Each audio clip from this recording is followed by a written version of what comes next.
The digital ID deception is a deliberate and cynical, if not sinister move to constrain liberty in yet another attack by Labour.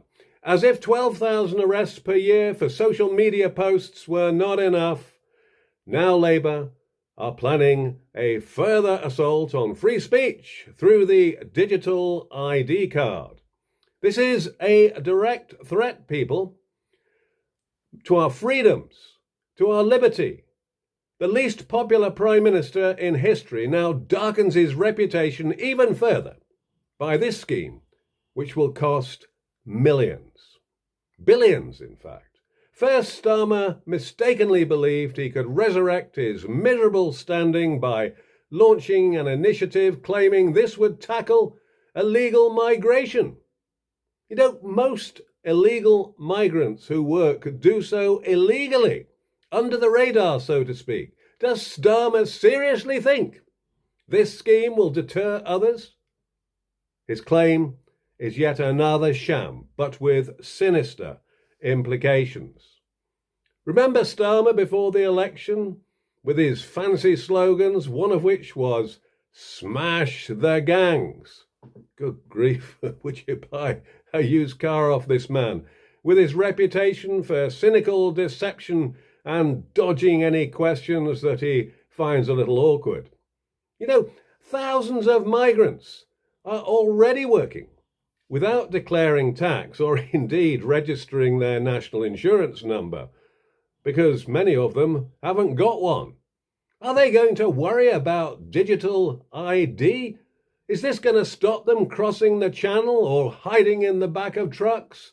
Not one jot.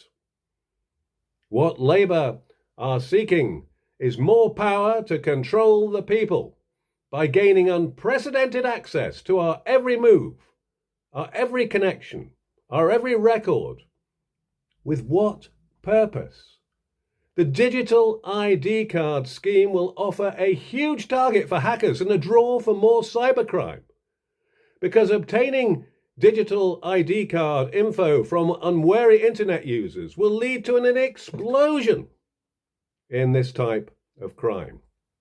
Look, we are already at risk from this new crime which is threatening us all. Look at Jaguar Land Rover, where the government have had to step in to help rescue them from the appalling effects financially of being hacked. Marks and Spencer's, the Co-op and others have been similarly hacked, and they've suffered enormous losses as a result. A chain of nurseries has now had sensitive information about children and parents stolen, and a ransom is being demanded by the criminals. Even the most robust systems get hacked. Imagine the draw of cybercriminals to getting hold of digital ID info and the damage that they could do with it. There is no system made by man that has not been compromised, and governments in the UK have not exactly got a good reputation for developing robust IT infrastructure systems. You know, over 2 million people have now signed a petition against this, and wait for it, people, there is now speculation that the Blair family have connections who may benefit from this, which would project a picture of abject sleaze, patronism, and corruption at the heart of power. Billionaire friends of Tony Blair have been mooted to be those who would benefit from the contract to roll out the system. In fact, rumours are rife that his millionaire son, Ewan Blair himself, might be the recipient of this contract to develop the digital ID system. These rumours are circulating, and we wonder whether they're real. But the most important thing is to think how our liberty might be threatened if every aspect of our life is coded and recorded for use by government. Look at how our liberty is already being compromised. 2 days ago, 72-year-old former MP and broadcasting firebrand George Galloway was detained, arriving back in this country with his wife by anti-terrorism police because of what he was saying on social media.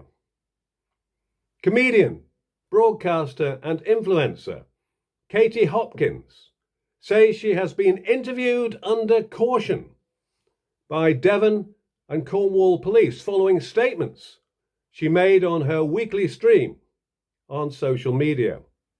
Look at the prison sentence given to the mother, Lucy Connolly, the young mother, for publishing, yes, an ill-advised post on social media, but one which she took down the same day, receiving a 30-month prison sentence and actually serving a year in prison when she had a young child that she wasn't allowed to visit.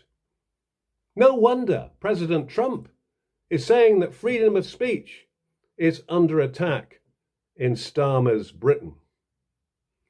Be warned, people.